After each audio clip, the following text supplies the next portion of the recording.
এটা অপরাধ এর সংখ্যাটা বেড়েছে, বিশেষত রাত্রিকালীন ছিনতাই, দিনেও ছিনতাই হচ্ছে। তা আমরা এই জিনিসটা আমাদের নোটিশে নিয়েছি। এটা শুধু গত রাত না, তার আগের রাতেও বেশ কয়েকটা ঘটনা ঘটেছে। তো আমরা এইটা প্রেডিক্ট করতে পেরে আমরা আসলে শনিবারের সকালে আমরা বিশেষ একটা ব্যবস্থা নেওয়ার জন্য সিদ্ধান্ত নিয়েছি।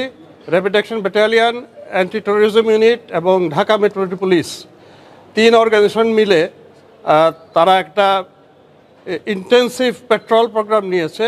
আজকের থেকে এটা বাস্তবায়িত হবে আশা করি। আমরা দেখি এইভাবে উন্নতি হয় কিনা, না হয় আমাদের অন্য স্ট্র্যাটেজি নিতে হবে। স্যার, এইসব কাণ্ড বা ছিনতাই কাণ্ডগুলোতে রাজনৈতিক কোনো সমস্যা পাওয়া যাচ্ছে কিনা, আছে কিনা এটা আমরা তদন্তে বোঝা যাবে। আমরা গতকালও র্যাব একজন ছিনতাইকারীকে ধরেছে, সেটা সরাসরি ছিনতাই করার সময় নয়, কিন্তু সংবাদের ভিত্তিতে তার আস্তানায় গিয়ে তার কাছে এই চাপাতি, ছুরি এগুলো পাওয়া গেছে এবং 6 লক্ষ টাকা বান্ডেল করা। এর নামটা মনে হয় টুন্ডাবাবু এরকম, আমি ঠিক ভুলে গেলাম। বাট ইন এনি কেস এই আমরা আনটিল উই ক্যান ইনভেস্টিগেট, আমরা ডেফিনেটিভ ওইভাবে বলাটা ঠিক হবে না, but we are in the job, we are in the job. Operation devil hunt যে আমরা উল্লেখযোগ্য কোনো অ্যাচিভমেন্ট দেখছি না, কি কারণ স্যার? ডেভিল হান্টটাও আসলে সন্ত্রাস, যারা সন্ত্রাস করে সমাজ বিরোধী যারা, তাদের বিরুদ্ধেই আমরা শুরু করেছিলাম বেশ কয়েকদিন আগে। আমাদের সারা দেশব্যাপী এটা হচ্ছে। এখন ঢাকা সিটিতে স্পেসিফিক্যালি নগরের ক্রাইমটা একটু ডিফারেন্ট আসলে। এটা সারা দেশের যে টপোগ্রাফি তার সাথে পুরোপুরি মিলে না।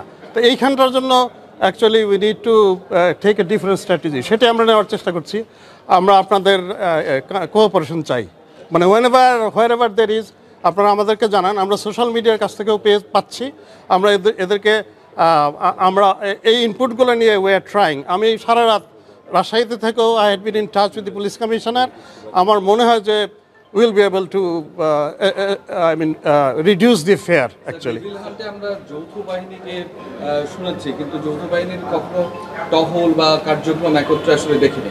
আলাদা আলাদা বাহিনী আসলে কাজ করছে, কিন্তু আসলে যৌথ উদ্যোগটা প্রয়োজন মনে করছে। আছে আসলে যৌথ বাহিনীতে হয় কি, আর্মির একটা সাইজেবল কম্পোনেন্ট থাকে, কারণ পুলিশের কিন্তু এত বড় সাইজ না। আমাদের যে কম্পোনেন্টটা থাকে, একজন সাব ইন্সপেক্টর যে আইনগত বিষয়গুলো দেখার জন্য উনি থাকেন ওনাদের সাথে, কিন্তু ওই বাইরে থেকে এতটা চোখে পড়ে না। কিন্তু আসলে দ্যাটস এ জয়েন্ট পেট্রোল। এটা আমরা হয়তো চেষ্টা করবো যে আরেকটু বাড়ানো, যাতে মানুষের কাছে আরেকটু ভিজিবিলিটিটা বাড়ে। Will try. দেশের আইন শৃঙ্খলা পরিস্থিতি, যে উদ্ভূত পরিস্থিতিকে অস্থিতিশীল করার জন্য ডিফারেন্ট কোনো মোটিভ কাজ করতেছে কিনা আপনার কাছে? আসলে তো এগুলো সবগুলোই সাপোজিশন, এগুলা these are different ways to look at it. এটাও তো হতে পারে। আই মিন একটা গোষ্ঠী চাচ্ছে না to make to build up, যে আমরা we build up the stability, একটা গোষ্ঠী চাচ্ছে না। এটা তো তাদের বেলায় মানে they must be trying to do so. এটা তো খুব স্বাভাবিক, এবং সেটা পেছনে রাজনৈতিক উদ্দেশ্য থাকতে পারে। আবার এমনিতে জাস্ট ক্রিমিনালস, যে এই সময়ে তারা হয়তো মনে করছে যে আমরা হিউম্যান রাইটসের সমস্ত অ্যাসপেক্টগুলো আমরা মেনে চলবো। তার মানে আগে যে তাদের একটা আতঙ্ক ছিল, হয়তোবা তারা ওইরকম চেষ্টা করছে যে এখন তো আমাদেরকে অ্যাটলিস্ট তারা ধরে আদালতে চালান দিয়ে দিবে, কিন্তু এর চাইতে বেশি কিছু করবে না।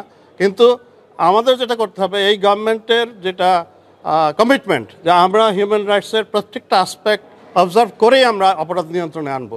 That is our actually commitment. এটা আমরা I want all your cooperation ভাই। বড় কোনো ডেভিল ধরা পড়তেছে না, ডেভিল শূন্য না, দের আর লট। আপনারা যদি আরেকটু ইয়ে করে দেখেন যে কারা ধরা পড়ছে, বড় সন্ত্রাসকারী, চোরা কারবারি, মাদক ব্যবসায়ী ধরা পড়ছে, কিন্তু আমরা জেলা পর্যায়ে স্পেশালি ধরা পড়ছে।